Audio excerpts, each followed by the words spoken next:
Hello, and welcome to today's episode of Teams Without Limits. Now, this is a podcast aimed at team leaders who just want to be able to consider something every few days, have a look and learn. If you're interested, take a look at my website, dragonsarm.com. That's one word, Dragon's Arm.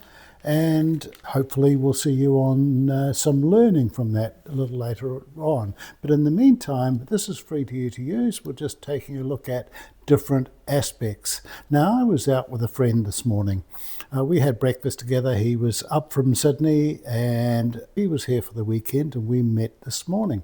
And we were talking about old times, but we were also talking about the current times. And we're talking about the issues that people are under, the changes that are happening. And it brought to mind a quote that I heard from Star Trek a little while ago.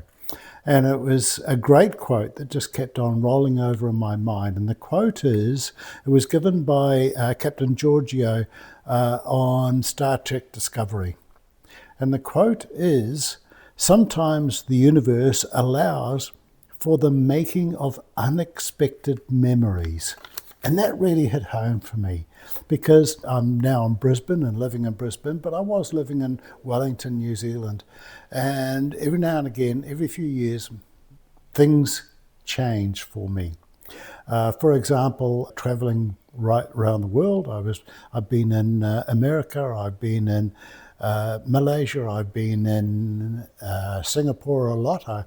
I lectured in 2 universities over there.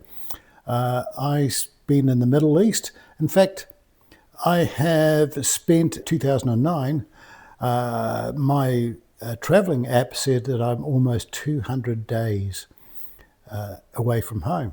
So yes, I've done a lot of that. And then suddenly COVID came, and like everybody else, our world tipped upside down.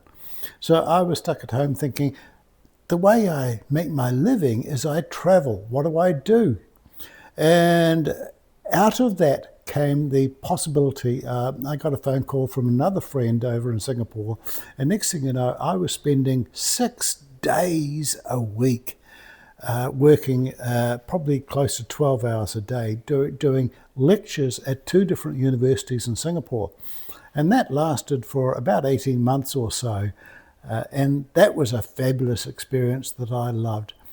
And after that, I got contracts within Wellington City because people wanted people with my skills to come and work for them on contract. So we did that, and then about 18 months ago, there was a change. Government departments were then being told that no one should be employed as a contractor. They wanted to drop down their headcounts all throughout all departments and government there in New Zealand. And that's not only contractors. At the end of my contract, I was told that it couldn't be renewed. There was no more funds for it. And it happened to a lot of people that I know, and a lot of people who were permanent employees as well. Their contracts were ended. So it was a big shake-up in New Zealand. So what I did was, my wife and I just jumped on a plane and came over to Brisbane. So we're set up in Brisbane now, loving it, really nice place, and the making of unexpected memories over here. So taking a look at that, and how does that apply to team leads? Well, it's the being able to be open to make those unexpected memories, because every now and again, life will come up and kick occasionally. And that's normal. That is not something to be panicky about. It's something to sit back and enjoy and work through. And yes, I know at the time it's not enjoyable. It's quite true. We upended our lives to come over here. And I'm also at the moment taking a look at different jobs in places like Melbourne, which I've worked at before. I love Melbourne. And same with Sydney. I've taken a look at that. I'd like to work in places like Adelaide, perhaps. I'm even taking a look at Perth to be able to work as well as a team lead somewhere or a scrum master. So we're upending there. Our changes are not finished yet. and I am loving it. I've got a lot of energy. People who know me know that my energy level is fairly high. So I love that change and I love what I'm doing. But how does that leave us as team leaders? Well, there's a lot of things that we can work with. For example, I was working with a team in Wellington a few years ago. And that team challenged me a great deal. And I love being challenged like this. I was working as an agile coach and scrum master to a number of teams, but one particular team specifically challenged me the most. And that is, we were working with burn down charts. 2 weeks, had this amount of work to do, and as we did all the tasks, the burn down happened. We knew what we were doing for that 2 weeks, so what was there. And one of the things that I said to the team partway through a sprint is, we're ahead on our burn down charts. So it's our line is there and the chart was going down that way. So it meant that we were delivering more than we were planned. So opportunities opened up.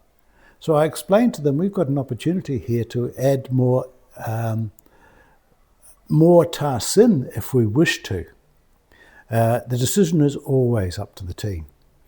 If we were, for example, not delivering, then the question would be why? What's happening? Have we miscalculated something?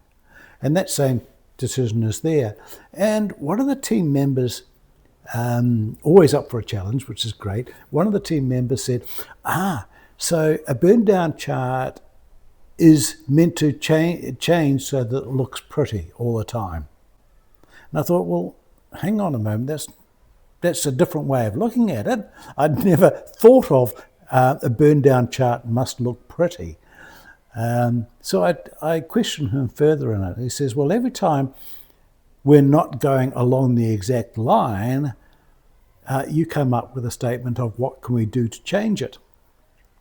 And I had to think about this for a little bit. And I came back the next day saying, a burn down chart is a burn down chart. It doesn't look pretty, it doesn't look bad. It simply tells us what is happening. And because we now know what is happening, we can make decisions. So a burn down chart isn't a dictator of what we do, it is a dictator of what is happening at the moment. And because that is what is happening at the moment, it also allows us to make decisions. And whether we act on those decisions or not is up to the team as well, but it allows it. And as a scrum master and a coach to the team, I was challenging the team saying, here is what is happening. Does this mean that we can make a change? And that's that whole idea of being able to do that, the idea of making decisions, making changes, making memories. And again, that challenge allows me to make a memory. So just because something isn't going exactly as planned doesn't mean to say that we can't learn from that. A lot of my learning, and in fact, most of my learning is made through mistakes. And I love the quote that I saw on LinkedIn the other day. And it was hilarious, and I laughed at it, but it's also very true. The quote said, I learned so much from mistakes, I'm planning on making huge mistakes today to learn more. And while, that's the wrong way to look at it, it's still an interesting way of doing things. The mistakes and the bad things that happened challenge us daily to learn more. And the more we learn, the better we are to cope. And the older we get, if you like, and the more experienced we get. And it's that idea of being able to cope with those changes is what highlights a good team lead. And again, it's not just simply the team lead being able to cope. It's how that team lead reacts, because you're under the scrutiny of the team. And if you react with running around screaming and panics, then the team will run around, scream and panic. But if you react with thought and serendipity to it all, then the team will learn to create memories from things that challenge them as well. So create memories, have fun, enjoy, and remember to take a look at dragonsarm.com. There's a lot of learning that can be done, and I'd love to hear from you. Steve Peacock here, signing off.